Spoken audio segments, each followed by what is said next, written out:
in our Vishuddhi Chakra. In the center, he resides as Sri Krishna. On the left hand side, his power, Vishnu Maya, his sister, resides. There he resides as Gopala, as the one who lived in Gokul, played as a child.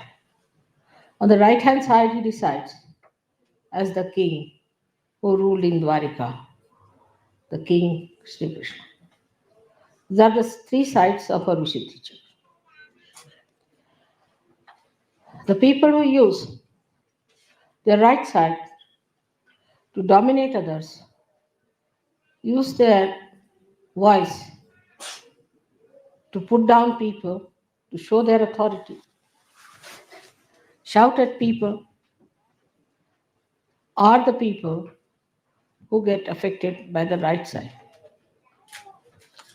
The right side is caught up.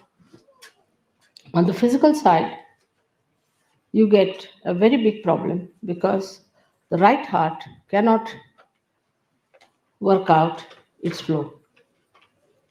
So you get what you call asthma and all these diseases, but especially when the right heart is affected by the father's problem.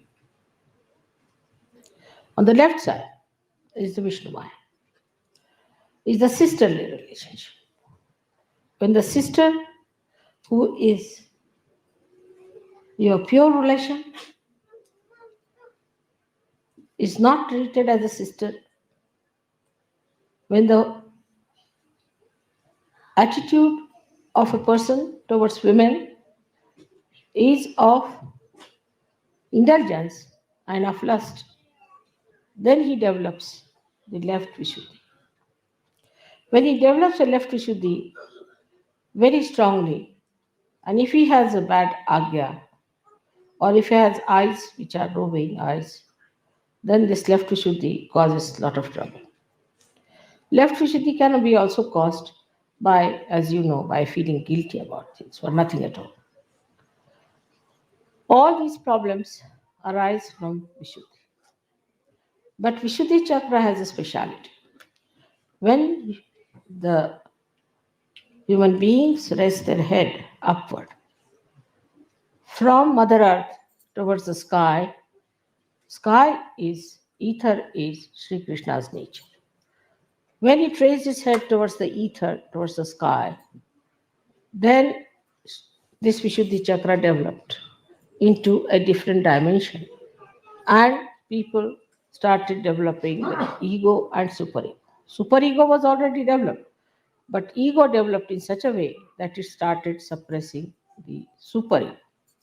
That's how you have got conditionings on one side of the Vishuddhi and ego on the other side. When I told you the other day that you give up your free will, in the sense that when you raised your head, you did it through your free will with your power of growing that you had as animals. After that, now you have reached to the human level. And to rise above the human level, now you have to do is to seek your complete freedom. And for that, Vishuddhi Chakra is going to help you. On this Vishuddhi Chakra, we have to really pay full attention. It is such a complicated chakra.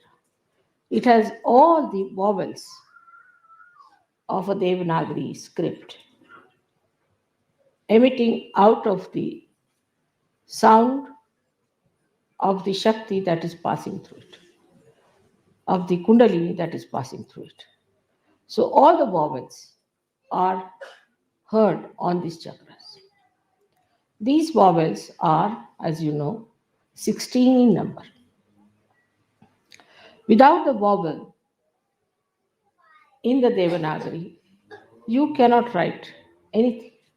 Vowels are the sustenance, are the power that supports every consonant. So it's very important that our vowels have to be fully nourished and respected. The movement of the neck, as you have seen, in all international life, if you see, everybody has practically the same. Even those who cannot hear, those who do not understand your language, you can nod like this, you can say no like this. Everyone understand this is yes or no. In some particular area, of course, they have little different type of nodding. But too much of nodding of head is not a very good sign. I've seen people in the West, if you tell them something to show that they have appreciated it, they'll go on for quite some time. That's not necessary. Just have to say, all right, or I've understood it. That's all. You have to use your voice instead of nodding like this all the time. It's very bad, very, very bad for the Vishuddhi chakra. Or some of them are the other way around. That whatever it is, they'll put up their head like and they won't talk properly. They will not say a word, they'll just keep quiet. You may go on pinching them, doing anything, they won't budge. This kind of personality is also very much detrimental to the growth of their evolution. Apart from that, their Vishuddhi becomes a very big problem. Because of Vishuddhi, there are so many problems. Like angina, you develop because of Vishuddhi. You develop spondylitis because of Vishuddhi. Sometimes people lose their voices completely. Sometimes they have all the time coughing. And there are so many physical problems out of Vishuddhi because, as I said, it's a very, very complicated center. It looks after your ear, nose, throat, all the 16 subplexuses are there, which are looked after by the center. But above all is the center of discrimination. The center of discrimination only comes when you are free people. Till you are biased, till you have your own concepts, you cannot be discrete. And that's the one point where one must understand that to achieve your complete freedom, you have to get your Vishuddhi chakra cleared up. First and foremost thing is that we must speak in a sweet manner. Speak to someone in a sweet manner, not artificially, but sweetly. Speak in a manner that another person likes it. Satyam vadet, priyam vadet. Speak the truth. Don't tell the lies. If you go on telling lies, after some time, even if you tell the truth, it will become a lie. But if you are telling the truth, that even if you tell a lie, it becomes a truth.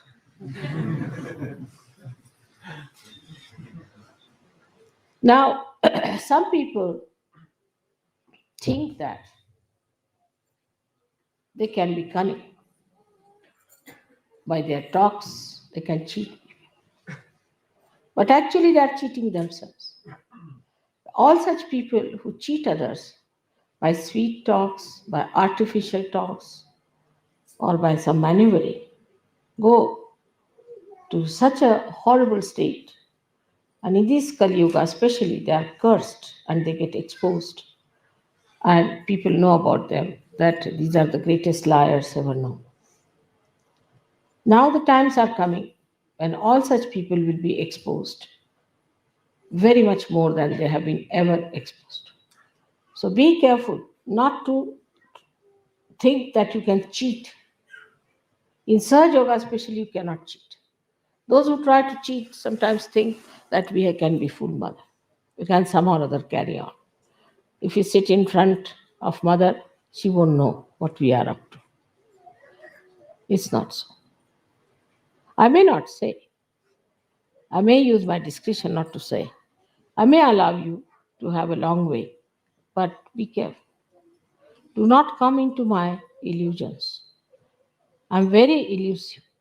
And when I play my illusions, you will suddenly find yourself in a very difficult situation. And then you will say, Mother, why am I in this situation? So, this is one of the qualities of Sri Krishna, that he is the one who becomes elusive. In his elusiveness, not cunning, but elusive. In his elusiveness, he exposes people to themselves. There are so many stories of Sri Krishna in which he has elusively acted to give greater joy to some people, to give nice lessons to some people, and sometimes to punish. For us, it is important that we are Sahajogis. In this lifetime, we have a chance, our Kundalini has risen, that we can face ourselves, that we can correct our chakras, that we know about ourselves, that we know where is the problem is. I have known of people who were caught up with left Vishuddhis and have become devilish by nature. Devilish. They have gone out of Sahaja Yoga, they have criticized Sahaja Yoga, they have tried to trouble me a lot. So don't think that if Vishuddhi is spoiled, there's nothing so special about it. It can be a very dangerous center. Of course, heart, Agya, and Vishuddhi, these three centers, one has to guard against. Because three of them can allow you or can force you to become one with identification of evil as your own. You might just feel that it's nice to be evil. You might just feel that it is a great fun to be evil, and you might become evil. So, at the Vishuddhi Chakra, one has to be extremely careful. Vishuddhi Chakra looks after so many things, especially your skin, your eyes. Skin is now, I've seen people who have bad Vishuddhi can have all kinds of funny troubles with their skins. Of course, it has to do with your liver, but skin is the way it shines, the way it glows, depends on how you smile, how you look at the world. Many people have a habit of smiling for nothing at all, especially women I've seen, ladies I've seen, they just smile stupidly. That's not wrong. One should not be stupid. Stupidity is against Sri Krishna's principle. Like you have seen the stupid people, how they are. Their tongue is always halfway out. If you have noticed a stupid man, his face is that his tongue is always out, mouth half open, and he looks like a dumbfounded fool. Now, in this, only the Vishuddhi plays a part. Another one is the one where you get the Vishuddhis strains. So, such a person has very pursed lips, angry lips, and he doesn't talk. The another one might even get the expression of a idiot, but could be just making a face like that. Because if he's cunning, he may take a, I would say, a kind of a rupa or what to Mask. say, huh? A mask. Mask, you can say a mask on his face that he is an idiot and may try to deceive you. So nothing is definite about Vishuddhi. Whatever may be the expression of a person may look very innocent because that's the thing you can with your Vishuddhi. You are free because you have raised your head.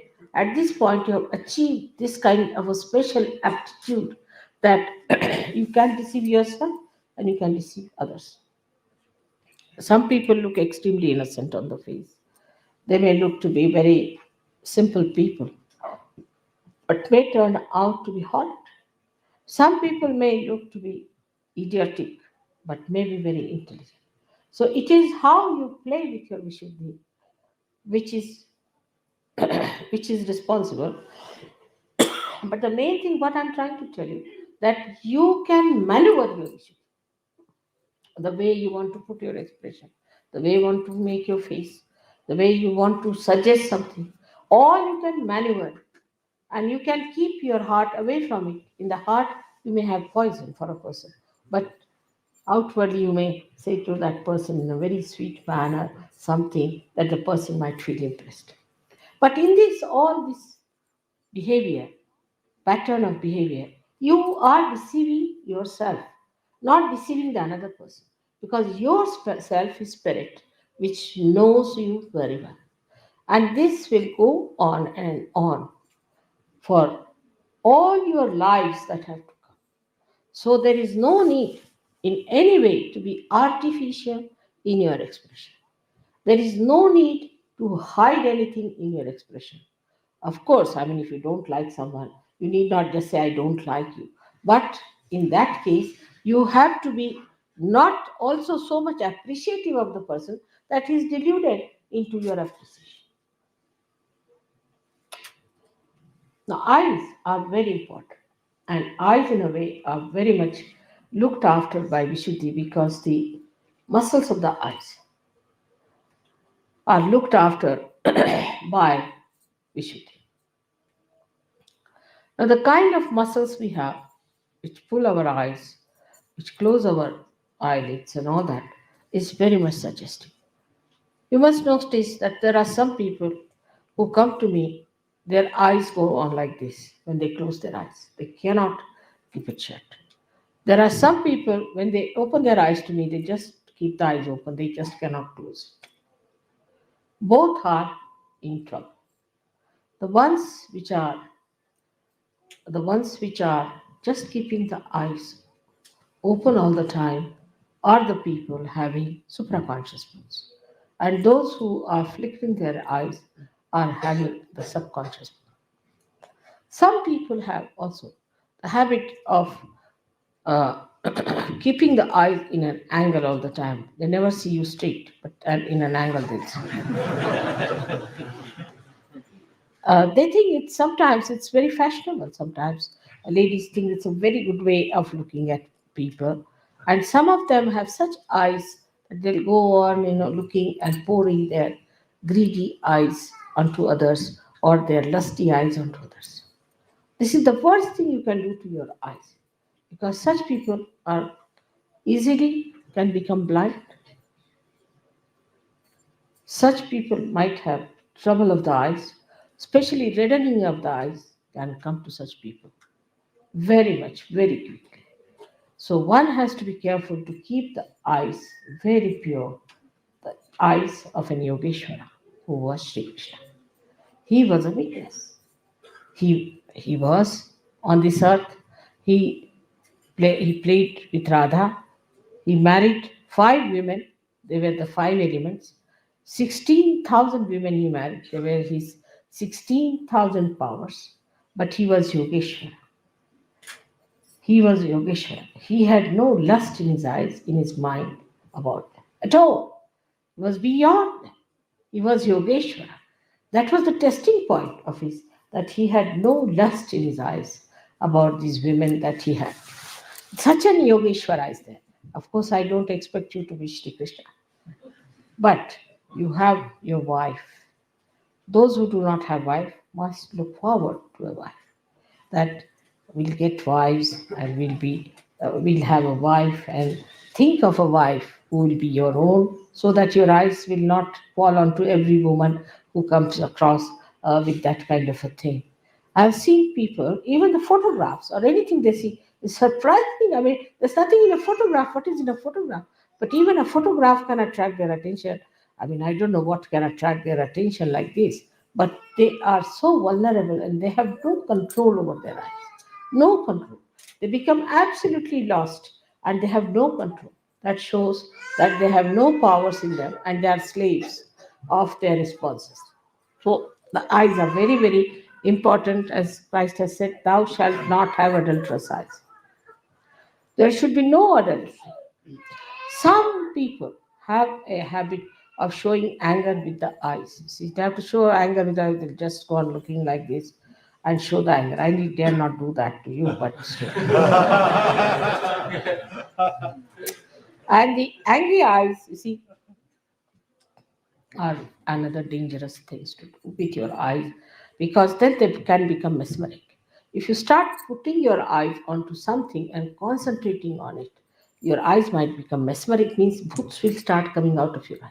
First of all, you will catch boots in your eyes, they'll settle down there, and then they will be falling on other people as boots.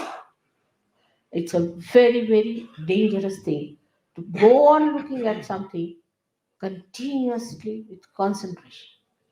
There's another kind of a stupid thing or a bhutish thing, maybe, that people ask you to meditate here. It's absolutely wrong. In Gita, it is written, still it's wrong. Nobody should put attention here. If they have to put attention at the door. What's the use of looking at a window? You can't get out of it, can you? If you have to look at anything, be on the lookout for the door. And the door is here. The door of Sahasrara is to be opened out. So you should not try to concentrate on this part. Many people who have concentrated on this part have become mad. When they become mad, people say he's a yogi but has got unmani dasha, that he moves like a madcap. How can a yogi be a madcap? That means he's united with God. Is he mad? All such mad people are really mad. They have nothing to do with God, definitely. But there are people who believe in such things. Oh, he is in love with God, so he just jumps on the stage and goes into ecstasy, dances like a madcap. How can God be mad? First position is this, that the sanest personality is God. Has to be. From where do the sanity comes? So this is one thing one has to understand, that any such practices can lead you to lunacy, and one should not do. Thirdly, the indiscretion that one has comes from people who are good hearted, nice people, but they get carried away by the smiles of others or by the artificial goodness they show on their faces. I've known some people, they always have a face like this, as if they're all the time smiling. I can't do that way. All the time, if you look at somebody like this, you see, it means as if you are mocking at the person.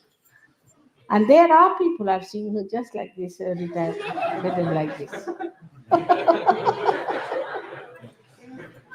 So one should not be always in one pose. Sometimes these muscles can get very weak and start paining if you take one. There are some others who always try to show they are very miserable.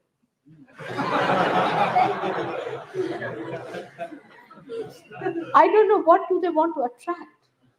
Attract the attention of others, attract the booths in themselves, or I don't know, what are they up to? Why can't they keep a normal face? Even while sitting in dhyan or meditation, I've seen them trying to show me, or whatever it is, because my eyes are mostly closed, but doesn't matter. When I open my eyes, I find some people like this, like that. Why? What is the need? You have to have a balanced face. That's what Sri Krishna has described the Sthita Prajna. One who is balanced, who doesn't laugh like an idiot, who laughs, but not like an idiot, nor is a serious like another kind of an idiot.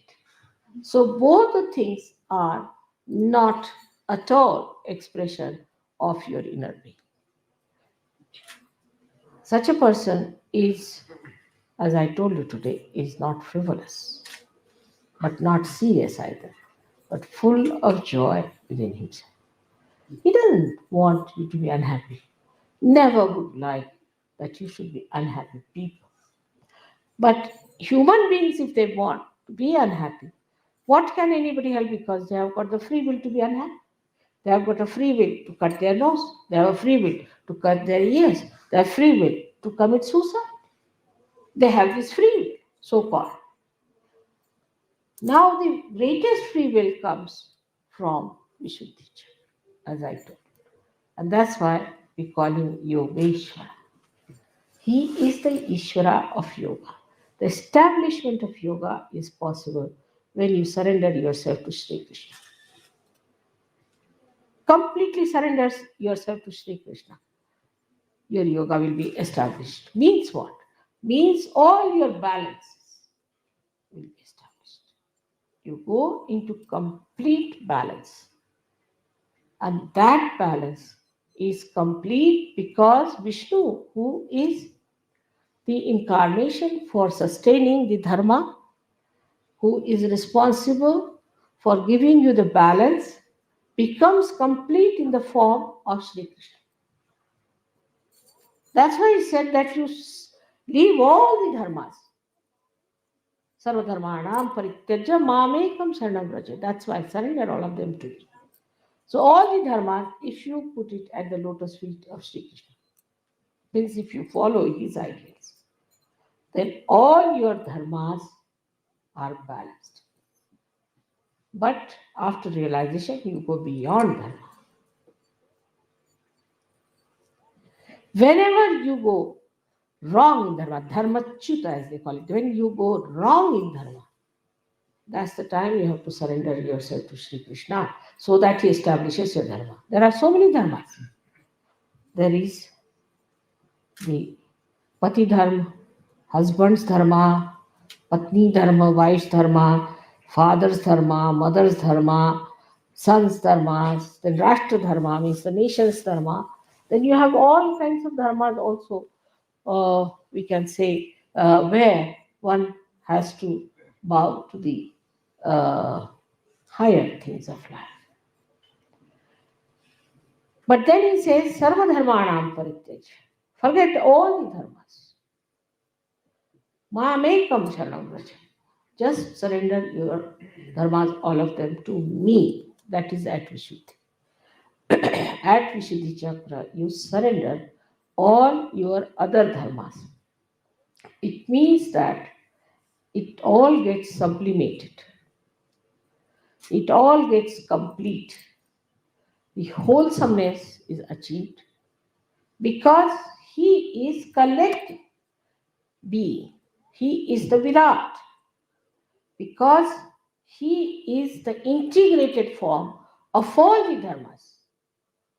And he is the Virata in our brain.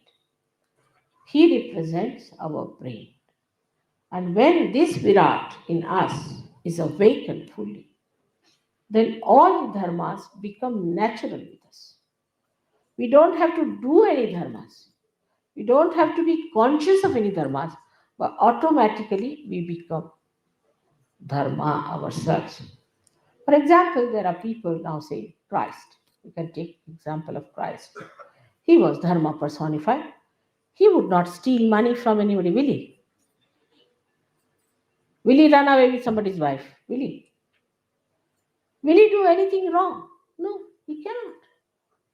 Why? Because he was dharma. So now you have become dharmatit, means you have entered into the kingdom of God, into the Virata's conditions. And there your condition is such that your state is such that you are dharma. If you try to do adharma, you will suffer.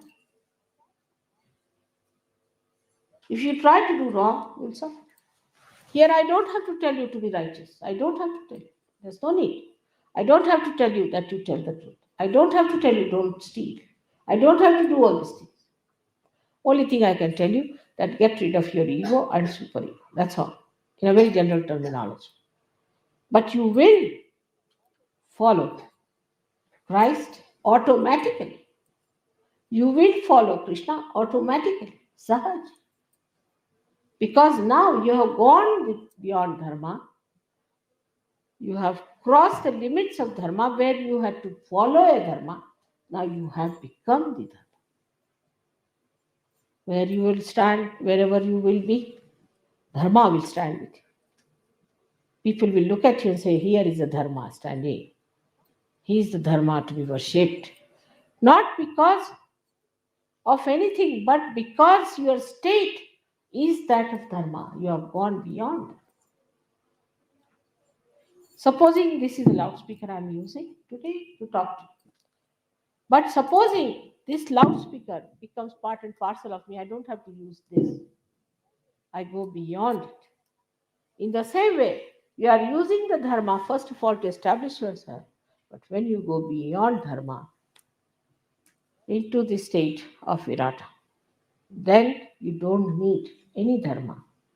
You become the dharma of Virat. Now, what is the dharma of Virat? What is the dharma of Sri Krishna? Is collectivity.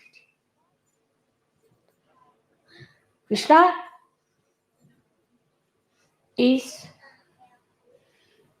the brain, Shiva is the heart, and Brahmadeva is the liver. Now, what's the faculty of this brain is?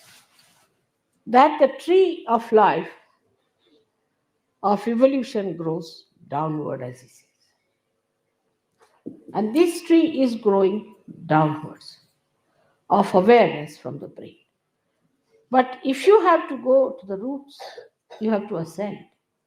And that ascent you have achieved, now you have gone to the roots of your brain, where all your roots are enlightened, all your nerves are enlightened, your brain is enlightened. You are an enlightened person. When you are in darkness, you may catch hold of a snake as rope, but when you are in light, you will drop it. In the same way, when you become enlightened, your dharma is enlightened. You don't have to take to any guru or to any book or to anyone. You know yourself in your own life that this is wrong.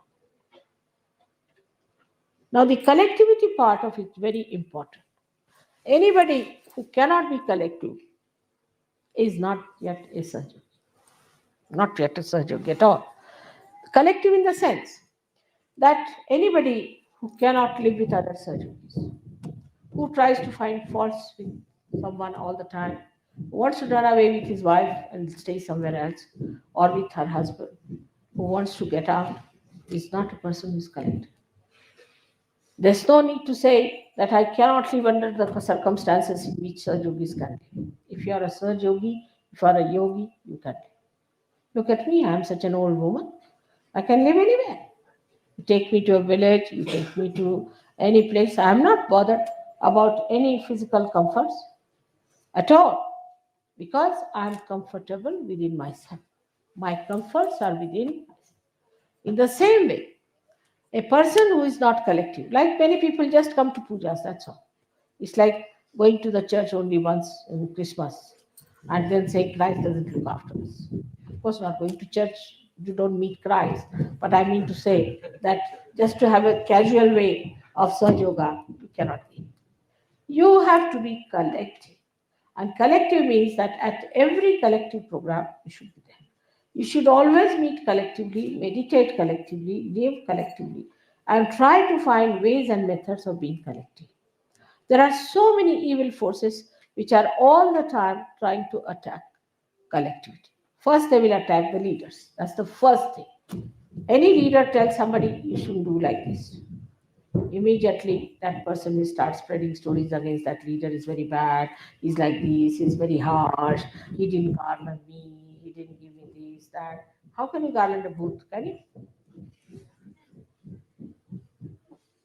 Then, if that doesn't work out, then they have their sly methods of going around and talking something here and there in the ears to create some sort of a politics. All such people will be thrown out of Saj Yoga, as there is a centrifugal and a centripetal force, both acting equal and opposite. Anybody who goes against collectivity, who sticks to their boots, sticks to their negativity, will have to get out of Saj Yoga. And that is to be remembered that to be collective is to be joyous, is to be progressive, to be going further. It was all right when people were meditating in the Himalayas.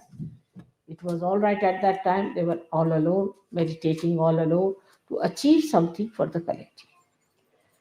But they also did not get their realization. When you have got your realization, remember this. Now you have entered into the kingdom of God, into the kingdom of Virat, where you are a part and parcel of a collective being. You are not alone. You cannot be single out. You cannot separate yourself. Now you are awakened in the body of Virat, and you cannot get out of it. If you try to get out of it, you cannot be nourished. Supposing I take out part of my body, will it be nourished by this body? It won't. In the same way, you have now become part and parcel of that collectivity. And that collectivity, that Virat, is going to look after you, going to nourish you, going to do everything that is necessary for your spiritual, physical, mental, emotional, even financial development. But if you cut it short, if you try to block the collectivity, if you try to make problems for collectivity, or even if you try just to get out of the collectivity, then that is not our interest, that is not our work. This is to be understood fully in every way possible. And this, when is understood in a proper way, you should know that collectivity is not only your advancement, it's not only your development, it's not only your achievements, it's the achievement of the whole humanity.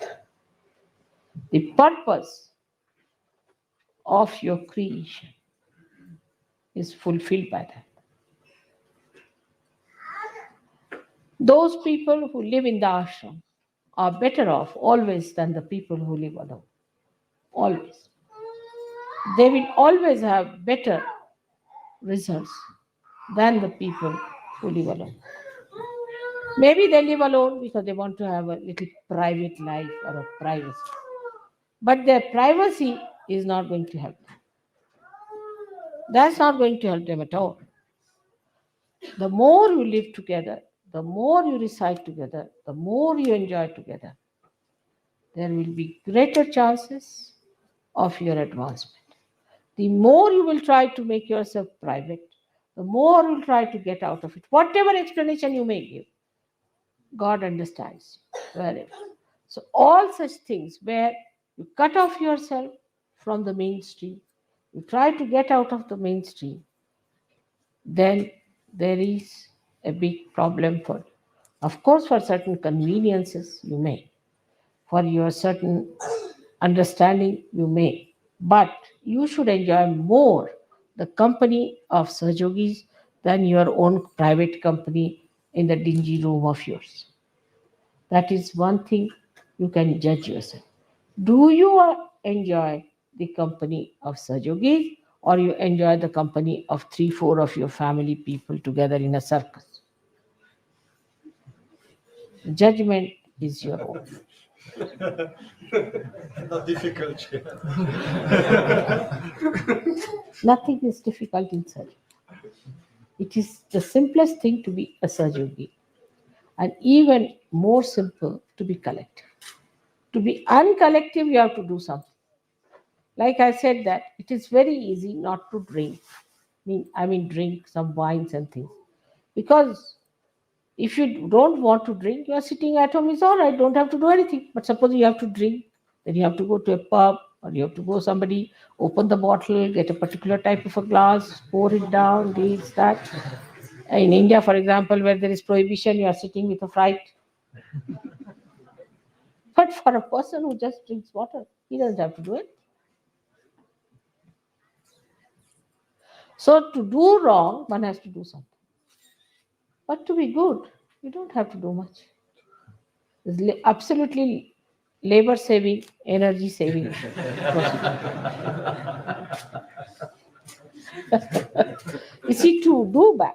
Supposing, you see, I want to harm somebody, I'll have to go out of the way to find out ways, methods. If I have to tell lies, I have to think of 10 lies to cover that one lie. But if I tell the truth, finished. I've told the truth, finished. With few words, done. So to be collective is much more easier. Of course, not for crooked people, because crooked people, wherever they move, their angularities trouble others. You see, like poking thorns. But those who are flowers, they fit in anywhere. People like them. They like their fragrance. They look at them. They enjoy them. Beautiful things. Now see, today they are looking like lotuses. How is it? Without doing anything, they have become lotuses. How? How they have become like lotuses? Whether they are lotuses or they are daisies, God alone knows. But they have become lotuses, such. How? Because they are one with God. When we stand on our own way, when we try to do something privately, then God says, all right, go private. But when we are public, He looks after us. And then in Sahaja Yoga, as you know, that collective growth is the only way we understand Sahaja Yoga. Somebody knows something, somebody knows something else, somebody knows something else. When we are collective, then we really understand every aspect of Sahaja Yoga. Supposing there is somebody a scientist, somebody is a musician, somebody is another thing. We cannot know everything. So you know something from this one, something from that one, something from that. So all the rivers as they flow into that collectivity, and you enjoy the ocean of all these rivers. You don't have to go to all the rivers in India, like you go from Ganga, Yamuna, Saraswati, Kaveri, you thousands of miles. Go to the sea, all of them are there.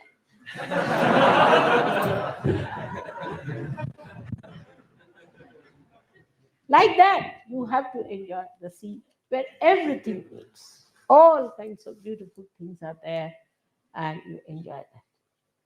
I hope this puja, which is a very remarkable puja. Firstly, so many things are such. Firstly, they told me the telephone number of this place is 321632. He has he's accompanied by 64 yoginis, Sri Krishna. So 32 on this side and 32 on that side of the sitting room. This place is called as Black Lake. Krishna is black. This place they got suddenly. And this is the only place in this so-called military regime of Switzerland where people can sleep on the ground. You are not supposed to sleep on the ground. If there's no cot, you hang in the air, but you cannot touch the ground. That kind of stupid military business is here.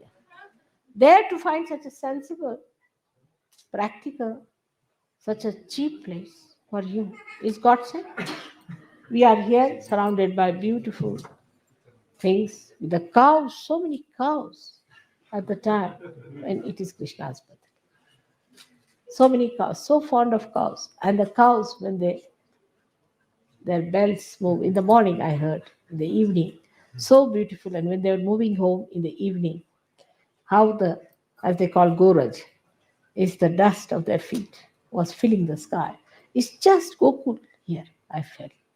Today also there's one thing more one has to say. That is the 16th Sri Krishna Puja.